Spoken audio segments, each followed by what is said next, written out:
बिस्मिल्लाहिर्रहमानिर्रहीम।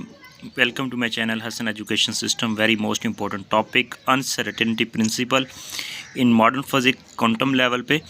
तो बहुत ही इजी और एग्जांपल के साथ इस टॉपिक को समझाने की कोशिश करूँगा। बहुत कन्फ्यूजन होती है इस टॉपिक में, कोशिश करूँगा इजी वे में इस चीज़ों को लेके चलूँ स्टेप बाय स्टेप, और फाइनली हम आप कंक्लूजन की तरफ पहुँचेंगे स्टेप बाय स्टेप। अगर हम सपोज कर लेते हैं कि एक बंदा है वो मार्केट जाता है, ठीक है, एक दिन गया, दूसरे दिन गया, तीसरे दिन गया, फिर उसके बाद हमने देखा कि वो डेली जाता है, ठीक है। क्या वो पॉसिबल है कि वो डेली जाता रहेगा? ठीक है, 20 दिन के बाद, 30 दिन के बाद, 40 दिन के बाद? नहीं, ये हम श्योर नहीं हो सकते। हो सकता है वो 41वें दिन ना जाए, हो सकता है वो 71 डेज़ के बाद ना जाए, ठीक है। ये डिपेंड करता है, ठीक है। अगर हम कहते हैं कि एक बंदा है वो हर वीक जाता है, कि वो मार्केट जाता है कुछ खरीदने के लिए, क्या ये पॉसिबल है कि वो हर मार्केट जाएगा? नहीं, ये भी हम श्योर नहीं है। हो सकता है वो 3 हफ्ते जाए, 4 हफ्ते जाए, लेकिन उसके बाद ना जाए, जाना बंद कर दे। मतलब चीज़ों के बारे में हम श्योर नहीं होते, ठीक है। तो ये हम एग्जाम्पल मैं आपको सिर्फ समझाने के लिए दे रहा हूँ। तो इसीलिए हम इस चीज़ को आगे हम लेके चलते हैं कि हमें किसी चीज़ के बारे में, उसकी प्रोबेबिलिटी के बारे में, किसी चीज़ के बारे में श्योर बताने के लिए हमें क्या करना चाहिए।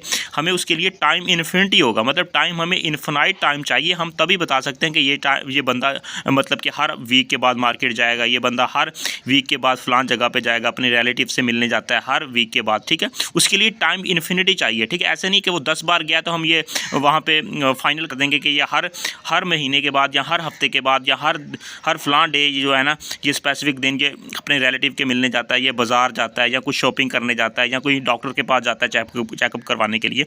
मतलब किसी चीज़ के बारे में श्योर बताने के लिए उसके पास इन्फिनाइट टाइम चाहिए हमें, ठीक है।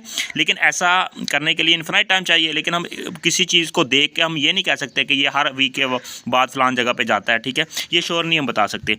इसी चीज़ को हम लेके आगे चलेंगे। इस किस्म की मेजरमेंट को हम कहते हैं कॉन्जुगेट वेरिएबल, या इन दोनों वेरिएबल्स को मेजरमेंट को अनसर्टेनिटी कहेंगे या लिखेंगे। कि हमारे पास अगर फ्रीक्वेंसी सर्टेन हो, मतलब अगर कोई इंसान जाता है मार्केट जाता है तो ये फ्रीक्वेंसी मेजरमेंट है, लेकिन टाइम उसके लिए इन्फिनाइट चाहिए, ठीक है। तो जिससे एक वैल्यू सर्टेन होगी, लेकिन दूसरी वैल्यू जो होगी उसके अंदर अनसर्टेनिटी आएगी, ठीक है, एक चेंज आएगा, ठीक है।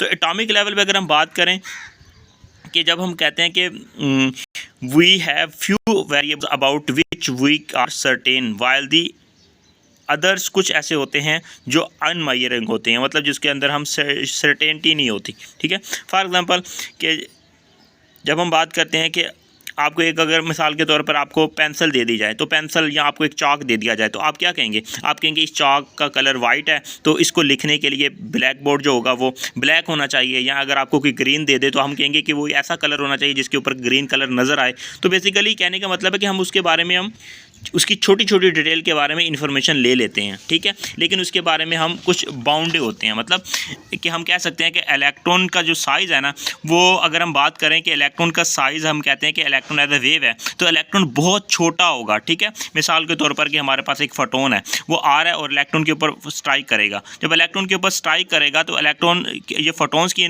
जो एनर्जी बहुत ज़्यादा है, मतलब इसकी वेवलेंथ बहुत छोटी है, वेवलेंथ बहुत छोटी है, एनर्जी बहुत ज़्यादा है। जब इस इलेक्ट्रॉन के ऊपर स्ट्राइक करेगा तो इसको एनर्जी मिल जाएगी, क्योंकि वेवलेंथ छोटी रखी है। क्योंकि छोटी वेवलेंथ होगी तो हमें आम आंख से नज़र आएगा ये इलेक्ट्रॉन, ठीक है। मतलब कि हम इसको देख सकते हैं किसी भी इलेक्ट्रॉन माइक्रोस्कोप से, किसी चीज़ से। तो इसका मतलब कि वेवलेंथ को छोटा रखेंगे और इलेक्ट्रॉन के ऊपर फॉल करवाएंगे, हमें वो इलेक्ट्रॉन्स नज़र आ जाएगा। लेकिन वेवलेंथ छोटी रखी है तो इसकी एनर्जी ज़्यादा हो जाएगी। जब एनर्जी ज़्यादा हो जाएगी तो इसकी पोजीशन के अंदर चेंज आ जाएगा। सब दिखा देगा तो सही, लेकिन उसकी पोजीशन के बारे में हमें पता चल जाएगा बड़ा हुआ है, लेकिन इसकी एनर्जी के अंदर चेंज आ जाएगा, मतलब इसकी वेलोसिटी के अंदर चेंज आ जाएगा दूसरे लफ्ज़ों में, क्योंकि इसकी वेलोसिटी चेंज हो जाएगी, ठीक है। इसकी काइनेटिक एनर्जी के अंदर तब्दीली आ जाएगी, इलेक्ट्रॉन अपनी जगह पर हट जाएगा, क्योंकि लो वेवलेंथ हमने इसके ऊपर फॉल करवाया, एनर्जी ज़्यादा थी जिसकी वजह से इसकी अपनी जगह से हट जाएगा, लेकिन पोजीशन के बारे में पता चल जाएगा, इसकी वेलोसिटी के अंदर चेंज आ जाएगा।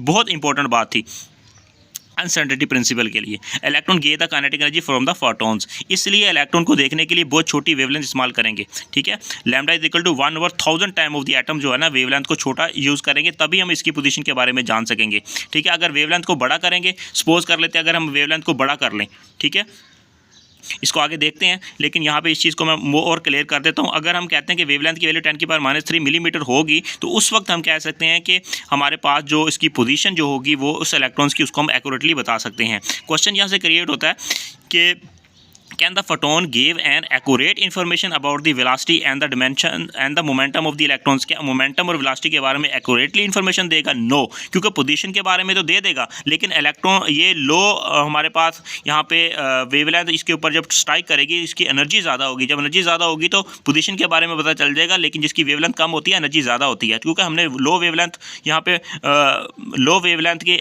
यहाँ पे फोटोन्स आएंगे तो इसके ऊपर स्ट्राइक करेंगे तो इसकी एनर्जी बहुत ज़्यादा होगी, जिसकी वजह से पोजीशन के बारे में पता चल जाएगा, इसकी ये अपनी जगह से इसको एनर्जी मिलेगी तो अपनी जगह से हट जाएगा, इसकी वेलोसिटी के अंदर चेंज आ जाएगा। इट मीन्स यहाँ पे इसका आंसर देंगे वेलोसिटी एंड मोमेंटम के बारे में हम यहाँ पे एक्यूरेट नहीं बता सकते, तो इसका आंसर आएगा no, because the wavelength of the photon is very small according to formula is equal to S C over lambda. Lambda अगर हमारे पास छोटा होगा तो एनर्जी बहुत ज़्यादा होगी, ठीक है, तो ह्यूज चेंज आ जाएगा वेलोसिटी ऑफ द इलेक्ट्रॉन के अंदर, इसलिए हम उसकी वेलोसिटी के बारे में मोमेंटम के बारे में बता नहीं सकते।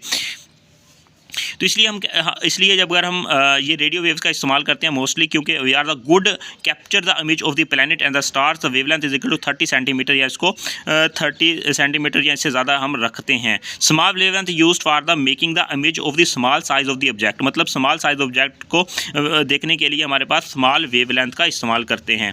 इसका मतलब हुआ कि जब छोटी वेवलेंथ को इलेक्ट्रॉन को देखने के लिए इस्तेमाल करते हैं तो पोजीशन वाजे हो जाता है, लेकिन वेलोसिटी काइनेटिक एनर्जी के अंदर चेंज आ जाएगा, वेलोसिटी के अंदर चेंज आ जाएगा तो मोमेंटम के अंदर तब्दीला चेंज आ जाएगा, क्योंकि मोमेंटम होता है एमवी के इक्वल, इसलिए मोमेंटम जो होगा ना उसके बारे में हम एक्यूरेटली दुरुस्त या सर्टेन बता नहीं सकते। इसलिए हम कहते हैं कि this is short wavelength photon can measure the position of the electron but not accurately the momentum of the electrons, but this photon are unable to measure the accurately velocity, या हम उसकी मोमेंटम या momentum के बारे में नहीं बता सकते, ठीक है, क्योंकि यहाँ पे बाउंड है, क्योंकि अगर लो एनर्जी अगर हम आगे देखते हैं, अगर हम लो एनर्जी को यहाँ पे फॉल करवाते हैं तो उसकी पोजीशन के बारे में तो देख लेते हैं इस इलेक्ट्रॉन्स की, लेकिन ये इलेक्ट्रॉन्स को एनर्जी मिल जाएगी, अपनी पोजीशन से हट के इस तरफ आ जाएगा, इसका मतलब इसकी वेलोसिटी के अंदर चेंज आ जाएगा, पोजीशन तो हमें पता चल जाएगी।